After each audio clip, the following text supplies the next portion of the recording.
Final call for boarding. Final call for boarding.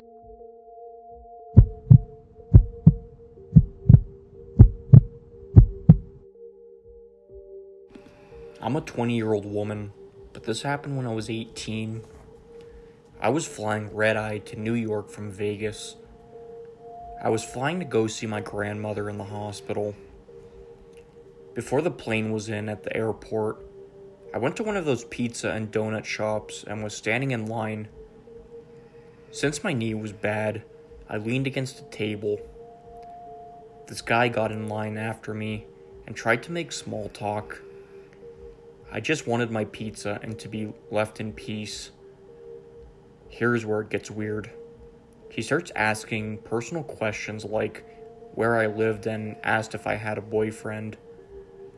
Then he attempts to lift my dress, to which I smack him across the face. Fast forward to boarding time. I get on the plane in first class, and surprise, it's the creep. He takes a seat next to me and takes a water bottle and pours it on me. I go to the restroom to wipe it off, and I was stuck with a wet dress the entire flight. I was in my seat, and this guy was rummaging through my bag, to which I asked what he was doing. He gave no answer. I sat down and put my headphones in and slowly drifted to sleep. I wake up to this guy trying to lift my dress again. I smack him and call for a flight attendant. I get my seat changed to another seat in the aisle. I found a teacher I hadn't seen in years. We catch up a little, then I need to go to the airplane. I had to pass the guy, and as I did, he pinched my butt, to which I turned around and told him to fuck off. I got an attendant again, but she said they couldn't do anything. I had to move back to where I was because my teacher vomited in my seat. This guy keeps attempting to kiss me, and I just kept blocking him. He whispered in my ear while tightly holding my hands that we were meant to be together. He dumps the contents of my purse onto the floor, and I had to pick it up. I looked in disbelief as I picked up the contents. He smiles and touches me very inappropriately. I try to handle him when my teacher comes and offers me to trade seats with him. I gladly agreed, and that was the last time I saw the creep.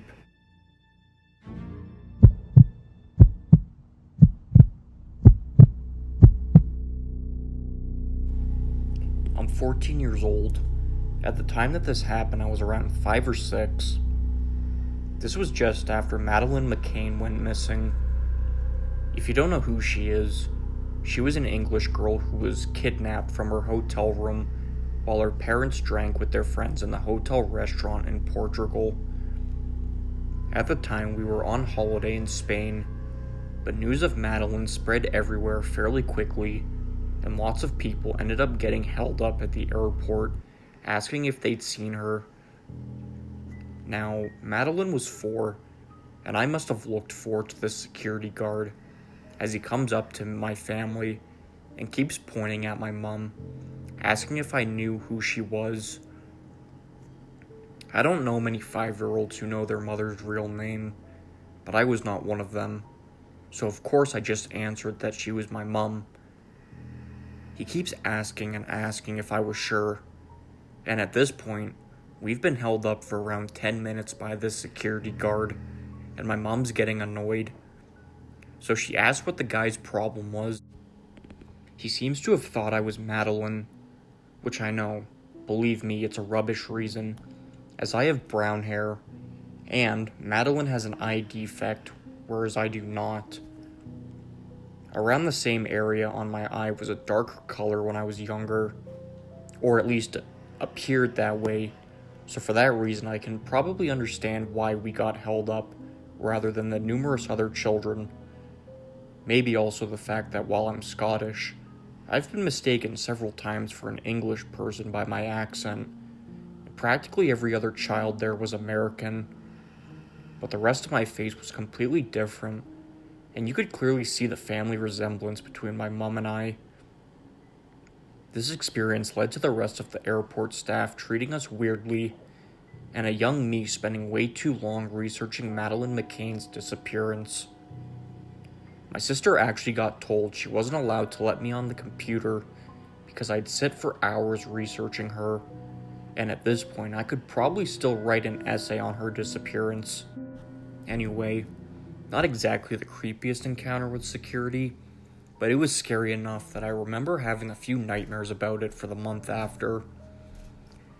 It also seems to have affected me long term, as the next 3 holidays we went on from when I was around 8 to 11, I kept insisting to my mom that I knew where her body was hidden in Spain.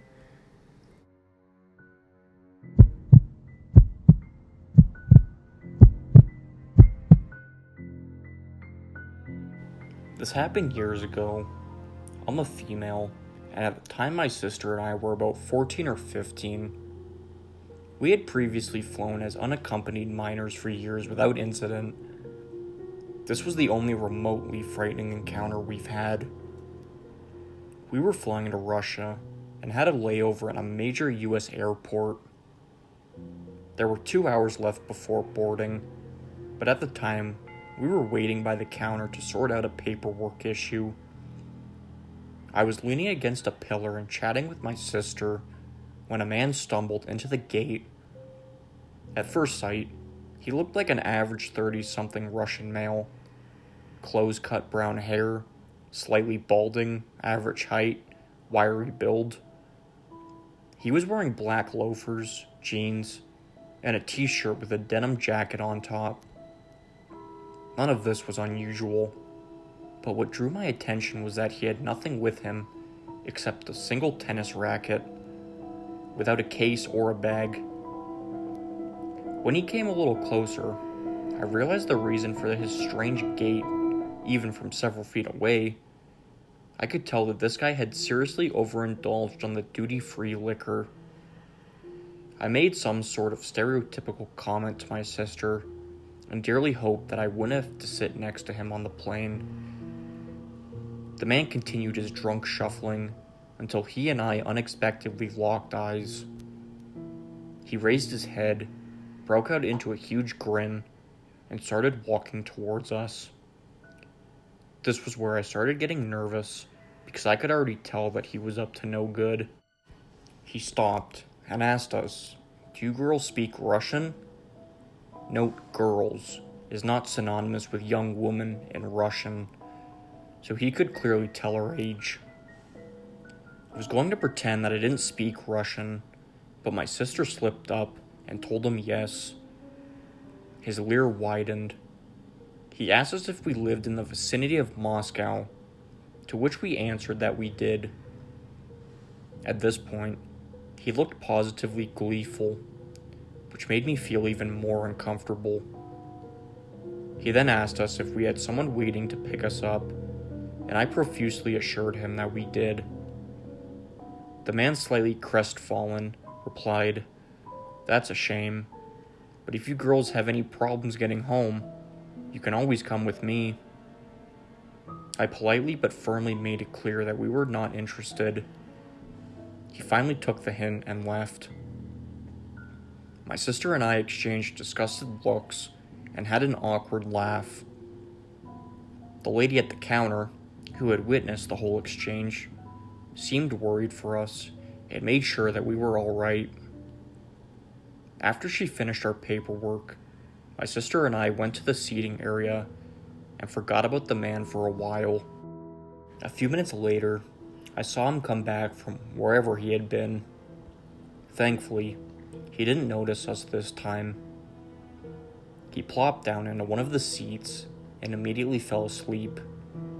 He was quite drunk after all. It was getting pretty close to boarding time, and I hoped that he would still be passed out and miss the flight.